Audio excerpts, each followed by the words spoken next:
Terusan Suez, ada yang pernah dengar? Kalau begitu mungkin ada yang pernah dengar berita kandasnya kapal Ever Given yang mengakibatkan kerugian sekitar 43 triliun rupiah per hari. Mungkin sebagian sudah tahu, tapi sebagian juga belum tahu. Kalau begitu, mari kita cari tahu di Rekor Book.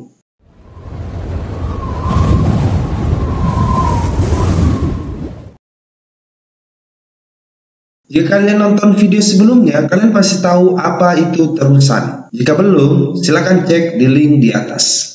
Sekali-kali promo, tidak apa-apalah. Terusan Suez merupakan terusan yang terpadat di dunia. Menurut dari data Suez Canal Authority atau SCA, lebih mudahnya kita bilang Otoritas Suez Canal. Pada tahun 2019, sebanyak 18.880 kapal yang melintas atau setara dengan 51 hingga 52 setiap harinya. Terusan Suez terletak di Mesir, tepatnya di sebelah barat Semenanjung Sinai, dengan panjang sekitar 125 mil atau sekitar 193 km yang menghubungkan Laut Tengah dan Laut Merah. Terusan Suez dibangun pada 25 April 1859. Sebenarnya, sejak zaman kuno, kanal ini sudah berulang kali dibuat. Saat Mesir diperintah oleh dinasti Ptolemeus, sekitar 305 hingga 30 tahun sebelum Masehi, telah dibuat kanal dari Danau Bitter ke Laut Merah. Dibuat juga kanal yang menghubungkan Danau Timsah ke utara menuju Sungai Nil. Namun, kanal-kanal tersebut akhirnya dihancurkan karena alasan militer. Hingga pada abad ke-18, Napoleon Bonaparte berhasil menguasai Mesir.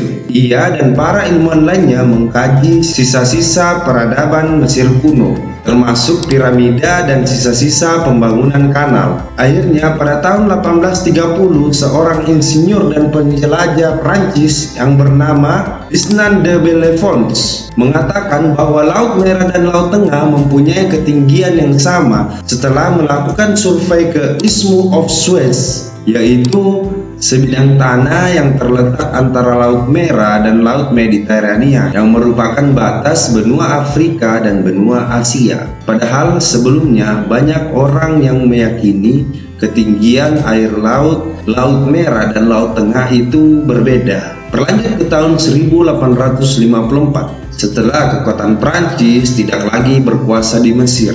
Namun, Fernando de Lesseps menjalin kesepakatan dengan penguasa Mesir, Isma Pasha atau Muhammad Said Pasha, untuk membangun sebuah terusan antara Laut Tengah dan Laut Merah. Pada waktu yang sama, kerajaan Inggris yang juga memiliki pengaruh besar terhadap Mesir tidak setuju dengan pembangunan kanal tersebut, dengan alasan itu dapat menguntungkan Prancis dan dapat merusak ekonomi wilayah koloni Inggris yang berada di timur. Tapi Ferdinand tetap melanjutkan dengan cara mengumpulkan dana investor dari tokoh-tokoh berpengaruh Mesir dan sebagainya lagi dari investor Eropa Amerika. Hingga pada tahun 1859 penggalian kanal dimulai di paling utara, yaitu Pelabuhan Said.